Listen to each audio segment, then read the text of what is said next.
Assalamu alaikum wa rahmatullah. Dear learners, expect you all are fine by the grace of Almighty Allah. I am also fine by the grace of Almighty Allah. Today I am Mohammad Razul Karim going to take your English class. The topic of today is rearrange. Dear learners, in this online class I congratulate you, your parents or your guardians and the viewers. You know very well that this class is organized by Srishti Central School and College, Jamalpur, a concern of Srishti Education Family, Tangail, Bangladesh. Dear learners, সুপ্রিয় শিক্ষার্থীরা, আশা করি তোমরা পরম করুণাময়ীর অশেষ রহমতে ভালো আছো। আলহামদুলিল্লাহ আমরাও ভালো আছি। সুপ্রিয় শিক্ষার্থীরা, আশা করি তোমরা আমাদের অনলাইনে ভিডিও লাইভ জুম এবং মেসেঞ্জারের মাধ্যমে যে ক্লাসগুলো হচ্ছে সেগুলো প্রতিনিয়ত ইনশাআল্লাহ তোমরা দেখে যাচ্ছ।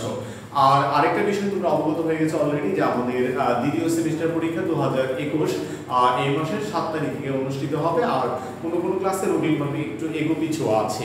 তো সুপ্রিয় শিক্ষার্থীরা, রুটিন মাফিক অবশ্যই আমরা সবাই আমাদের পরীক্ষা কার্যক্রমে অংশগ্রহণ করব এবং আশা করি তোমরা প্রস্তুতিও ভালো নিয়েছো এবং যেটুকু ঘাটতি আছে আমরা এই কয়েকদিন রিভিশন করে সেটা সলিউশন করে নিব এবং আমরা পূর্ণ প্রস্তুতি নিব ইনশাআল্লাহ।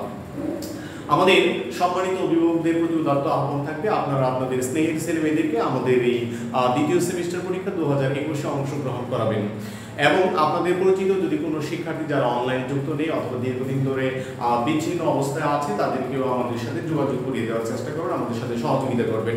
আমরা সর্বদাই আপনাদের সন্তানদের শিক্ষা সেবায় আমরা রত আছি। সুপ্রিয় শিক্ষার্থীরা, চলো আমরা আমাদের মূল টপিকে চলে যাই। তাহলে আমাদের আজকের বিষয় হচ্ছে রিঅ্যারেঞ্জ। তাহলে টপিকটার নাম কি? রিঅ্যারেঞ্জ। রিঅ্যারেঞ্জ মানে কি? পুনরায় সাজানো, পুনর্বিন্যাস। অর্থাৎ একটা সাজানো গুছানো সেন্টেন্সটা কি করা হয়েছে? এলোমেলো করে দেওয়া হয়েছে, সেটা এগুপিছু করে দেওয়া হয়েছে। ইতিপূর্বে তোমরা আমি এই ক্লাসটা যদিও পঞ্চম শ্রেণীর জন্য বরাবরই নিয়ে থাকি, তো আমরা এই ক্লাসটা আমি ক্লাস 3 এবং 4 এর মেসেঞ্জার গ্রুপে সেটা সেন্ড করি, কারণ 3 থেকে 5 পর্যন্ত এই টপিকটা রয়ে গেছে। বিশেষ করে রিঅ্যারেঞ্জ এবং ডাব্লিউএস কোশ্চেন, এই দুইটা টপিক কমন বিষয় যেটা 3 থেকে 5 পর্যন্ত একই আদলে এবং এই তিনটা ক্লাসের জন্যই উপযোগী এবং কাজে লাগে। কাজে আমি 3-4 এর গ্রুপে ইনশাআল্লাহ এটা সেন্ড করার চেষ্টা করব। তো সুপ্রিয় শিক্ষার্থীরা, দেখো এই এখানে যে ইনস্ট্রাকশনটা থাকে যে rearrange the jumbled words in correct order and make meaningful sentences. এর অর্থ হচ্ছে যে এলোমেলো শব্দগুলোকে সঠিক নিয়ম অনুসারে সাজিয়ে একটা অর্থপূর্ণ কি করতে হবে? অর্থপূর্ণ বাক্য তৈরি করো। তাহলে এখানে 5টা জাম্বল সেন্টেন্স থাকে, অর্থাৎ এলোমেলো ওয়ার্ড দিয়ে 5টা সেন্টেন্স থাকে, সেগুলোকে আমাদের রিঅ্যারেঞ্জ করে সুন্দরভাবে সাজিয়ে মিনিংফুল সেন্টেন্স তৈরি করতে হয়। এখানে 5 দ্বিগুণে 10 নাম্বার। আসলে আমরা যদি একটু ভালো করে প্র্যাকটিসটা করি তাহলে কিন্তু এখানে 5 দ্বিগুণে 10 নাম্বার পাওয়া আমাদের জন্য খুবই ইজি। তবে সুপ্রিয় শিক্ষার্থীরা, তোমাদেরকে আগে বলেছিলাম যে আমরা যদি কি জানি ওয়ার্ডগুলো, যে ওয়ার্ডগুলো থাকবে সেগুলোর কারেক্ট প্রনাউন্সিয়েশন, এগুলোর বেঙ্গলি মিনিং অর্থাৎ বাংলা অর্থ, তারপর এখানে যে সেন্টেন্সগুলো থাকবে সেটা টেক্সট বুকের সাথে সম্পৃক্ত থাকে, অনেকগুলো টেক্সট বুক সম্পর্কে আমাদের সম্যক ধারণা, তারপর সেন্টেন্স এবং টেন্সের স্ট্রাকচার আমাদের জানা থাকতে হবে। এগুলো যদি জানি এবং বেশি বেশি প্র্যাকটিস করি তাহলে কিন্তু আমরা ভালো করতে পারবো। আজকেও আমি এটা রিমাইন্ডার দিলাম তোমাদেরকে, এই বিষয়গুলো অবশ্যই তোমরা ফলো করে চলবে, ইনশাআল্লাহ দেখবে যে অনেক ভালো করে। দেখো আমি 1 নম্বরে যে সেন্টেন্সটা আমি লিখেছি সেটা হচ্ছে, দেখো জাম্বল ওয়ার্ডগুলি ইজ, মর্টাল, ম্যান। এখানে মাত্র 3টা ওয়ার্ড রয়েছে। এই 3টা ওয়ার্ড দিয়ে আমাকে কি করতে হবে? একটা মিনিংফুল সেন্টেন্স তৈরি করতে হবে। পূর্বের ক্লাসে বলেছিলাম যদি কোনো সেন্টেন্সে ফুল স্টপ থাকে তাহলে তোমরা ধরে নিবা কি সেন্টেন্সটা হয় অ্যাসার্টিভ, না হয় ইম্পারেটিভ, না হয় অবজেক্টিভ। কিন্তু যদি ওই প্রদত্ত যে শব্দগুলো আছে এখানে দেখো ইজ মানে হয়, মর্টাল মানে মরণশীল, ম্যান মানে মানুষ, অর্থাৎ কি হয় মরণশীল মানুষ। অর্থাৎ এটাকে যদি আমরা সুন্দরভাবে সাজাই তাহলে কি হবে? মানুষ মরণশীল, মানুষ হয় মরণশীল। এখানে হয় এইটুকুই ভার্বের অর্থ এখানে না করাই ভালো, বাংলা অনুবাদ। অ্যামিজারের সেটা অনুবাদ ট্রান্সলেশন বাংলা ভাষায় করার কোনো প্রয়োজন নেই। তাহলে দেখো মানুষ মরণশীল, তাহলে মানুষ সম্পর্কে একটা ডেসক্রিপশন বা বর্ণনা এখানে দেওয়া হয়েছে। তাহলে বোঝা গেল আমরা জানি যে সেন্টেন্স দ্বারা কোনো কিছু সম্পর্কে বিবরণ প্রকাশ পায় ডেসক্রিপশন প্রকাশ পায় সেটাই হচ্ছে কি অ্যাসার্টিভ সেন্টেন্স। তাহলে এটা নিঃসন্দেহে অ্যাসার্টিভ সেন্টেন্স, কারণ এখানে আদেশ উপদেশ নিষেধ অনুরোধ কিছু বোঝায়নি এবং সেন্টেন্সটি দ্বারা ইচ্ছা বা আশীর্বাদও প্রকাশ পায়নি, কাজে এটা অ্যাসার্টিভ সেন্টেন্স নিঃসন্দেহে।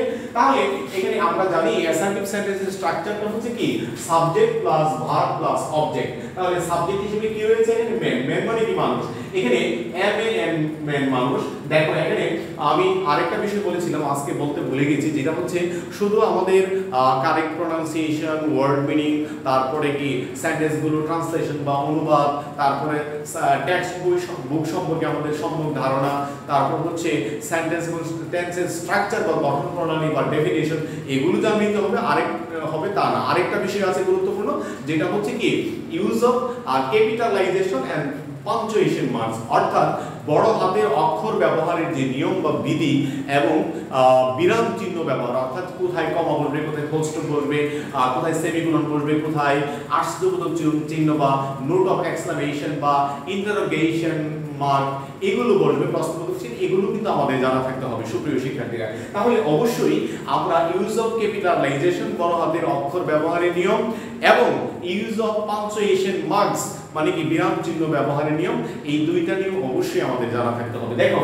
তাহলে এখানে মেনটা হচ্ছে সাবজেক্ট, মেন মানে মানুষ, এখানে মানুষ জাতিকে বোঝানো হয়েছে, কাজেই এম এ এন মেন, এমটা ছোট হাতে ছিল। সেন্টেন্সের শুরুতে আমরা জানি সেন্টেন্সের শুরুতে যে ওয়ার্ডটা বসে সেটার প্রথম লেটারটা কি করতে হবে, ক্যাপিটাল লেটার বা বড় হাতে দিতে হবে। এটা হচ্ছে ক্যাপিটালাইজেশন এর অর্থাৎ বড় হাতের অক্ষর ব্যবহারের প্রথম নিয়ম।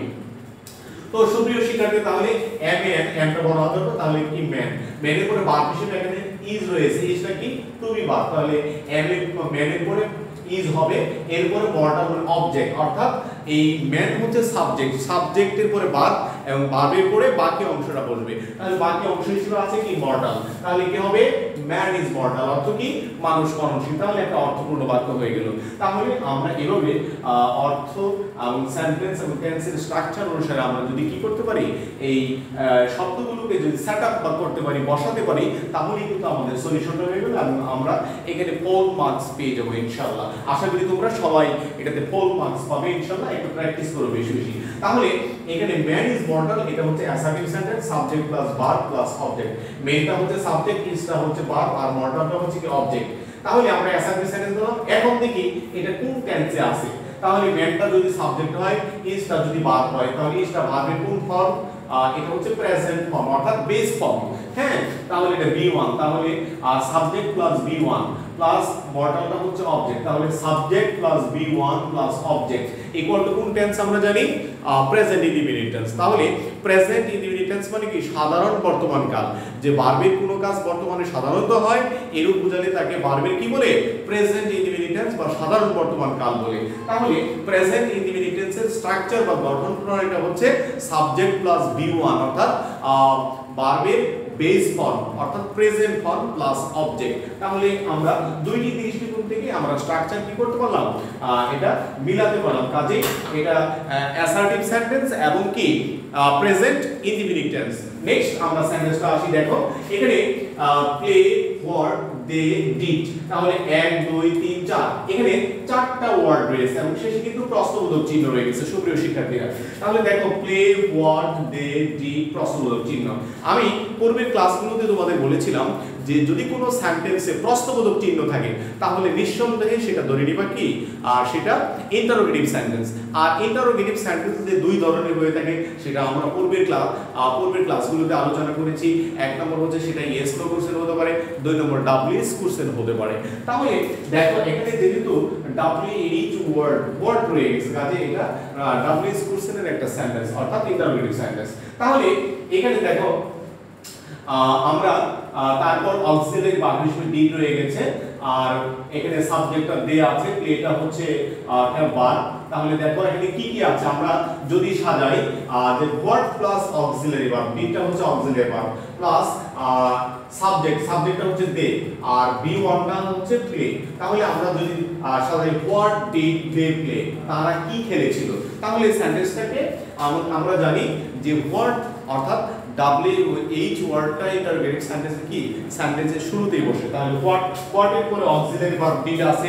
আমরা জানি পাস্ট ইনডিফিনিট টেন্সে কি অক্সিলারি ভার্ব হিসেবে কেবলমাত্র ডিড বসে। তাহলে হোয়াট প্লাস আর ডিড অর্থাৎ অক্সিলারি ভার্ব প্লাস সাবজেক্টটা হচ্ছে দে আর প্লেটা হচ্ছে কি মূল ভার্বের প্রেজেন্ট ফর্ম যেটা আমরা V1 দ্বারা প্রকাশ করতে পারি। তাহলে what plus auxiliary verb plus subject plus V1 plus প্রশ্নবোধক চিহ্ন ইকুয়াল টু এটা হচ্ছে কি এই হোয়াট যুক্ত interrogative sentence WH word past indefinite টেন্সের একটা সেন্টেন্স। সুপ্রিয় শিক্ষার্থী, তাহলে আশা করি তোমরা এটা বুঝতে পেরেছো। আমরা WH কোর্সে নিয়ে অনেক আলোচনা করেছি এখানে এটা। তাহলে হোয়াট ডিড দে প্লে, হ্যাঁ তাহলে হোয়াটটা হচ্ছে WH এর ক্রিয়েটেড হোয়াট আর ডিটা হচ্ছে অক্সিলারি ভার্ব কারণ এটা পাস্ট ইনডিফিনিট টেন্স আর যেটা হচ্ছে সাবজেক্ট আর প্লেটা হচ্ছে V1 আর প্রশ্নবোধক চিহ্ন অবশ্যই দিতে হবে। মনে রাখবে যদি ইন্টারোগেটিভ সেন্টেন্স হয় তাহলে অবশ্যই প্রশ্নবোধক চিহ্ন দিতে হবে, না দিলে সেন্টেন্সটা ইনকারেক্ট হবে।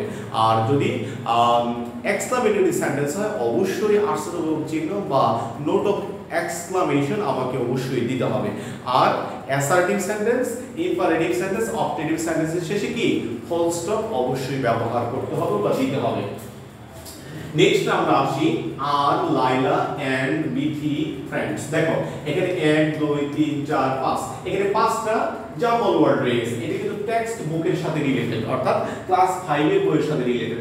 আমরা ক্লাস 5 এর বইয়ে পড়েছি যে লাইলা এবং বিথি কি বান্ধবী। তাহলে এখানে আমরা যদি টেক্সট বুকে পড়েছি যে লাইলার নামটা প্রথমে আছে, ইচ্ছা করলে কেউ যদি বিথি এন্ড লাইলা ফ্রেন্ডস সেটাও হবে, সেটা কোনো সমস্যা নেই। তবে মেইন বুকে যেহেতু লাইলার কথা আছে তুমি লাইলা আগে দিতে পারেন, দিলে সবচেয়ে ভালো। তাহলে লাইলা এন্ড বিথি আর ফ্রেন্ডস। তাহলে প্রদত্ত সেন্টেন্সটি কি লাইলা এবং বিথি যে বান্ধবী এটার একটা বর্ণনা প্রকাশ পেয়েছে, এটার একটা বিবরণ দেওয়া হয়েছে। কাজেই লাইলা এবং বিথি যে বান্ধবী এই বিবরণটা যেহেতু প্রকাশ পেয়েছে বা এখানে দেওয়া হয়েছে, কাজেই এই দৃষ্টিকোণ থেকে প্রদত্ত সেন্টেন্সটি অ্যাসার্টিভ সেন্টেন্স, এটা আমরা নিঃসন্দেহে ধরে নিলাম। আচ্ছা তাহলে দেখো এখানে সাবজেক্ট হিসেবে কি রয়ে গেছে। আমরা জানি অ্যাসার্টিভ সেন্টেন্সের সাবজেক্টটা হচ্ছে স্ট্রাকচার ও গঠন প্রণালীটা হচ্ছে প্রথমে সাবজেক্ট। তাহলে সাবজেক্ট এখানে কি দুইজন ব্যক্তি লাইলা আর বিথি। তাহলে লাইলা এন্ড বিথি, লাইলা এবং বিথি এর মাঝখানে কি এন্ড হবে, এন্ড দ্বারা হ্যাঁ কি এটা যুক্ত হবে। তাহলে লাইলা এন্ড বিথি এরপর দেখো ভার্ব হিসেবে এখানে কি রয়েছে আর অবজেক্ট হিসেবে আছে কি ফ্রেন্ডস। তাহলে লাইলা এন্ড বিথি আর ফ্রেন্ডস। তাহলে লাইলা এন্ড বিথিটাকে আমরা সাবজেক্ট ধরলাম আর আরটাকে ধরলাম কি ভার্ব আর ফ্রেন্ডসটা হচ্ছে কি এখানে অবজেক্ট। তাহলে স্ট্রাকচার অনুসারে subject plus verb plus object equal to assertive sentence. আর এখানে সাবজেক্টের পরে ভার্বের যে ফর্মটা রয়েছে আরটা কিন্তু কি V1 অর্থাৎ মূল ভার্বের প্রেজেন্ট ফর্ম। কাজে এটা হচ্ছে কি সাবজেক্ট প্লাস মূল ভার্বের present form plus object equal to কি প্রেজেন্ট ইনডিফিনিট টেন্স। তাহলে প্রদত্ত বাক্যটি অ্যাসার্টিভ সেন্টেন্স এবং প্রেজেন্ট ইনডিফিনিট টেন্স আর এটা টেক্সট বুকের সাথে রিলেটেড, মেইন বইয়ের সাথে রিলেটেড। কাজে এটা আমাদের সলিউশন করা আলহামদুলিল্লাহ আশা করি তোমরা ইজিলি পারবে ইনশাআল্লাহ। তারপর দেখো have, shall, football, I, played, win, before, come, he. দেখো সুপ্রিয় শিক্ষার্থীরা এখানে আমরা লক্ষ্য করে হেভ মানে এই হ্যাভটা হচ্ছে তোমার অক্সিলারি ভার্ব হিসেবে ব্যবহৃত হয়েছে, শেলটা অক্সিলারি ভার্ব হিসেবে ব্যবহৃত হয়েছে। তারপর ফুটবল তো এখানে দেখো অবজেক্ট, আইটা হচ্ছে সাবজেক্ট আর প্লেডটা হচ্ছে কি ভার্বের পাস্ট বা পাস্ট পার্টিসিপল ফর্ম। যেহেতু এখানে হ্যাভ আছে অতএব প্লেডটা কি V3 হিসেবে ব্যবহৃত হয়েছে। উইলটা অক্সিলারি ভার্ব, বিফোরটা হচ্ছে কি এটা প্রিপোজিশন, তারপর কাম ভার্ব, কিটা সাবজেক্ট। তাহলে দেখো আমরা এখানে লক্ষ্য করছি শেল আর উইল রয়ে গেছে আর হ্যাভ আছে।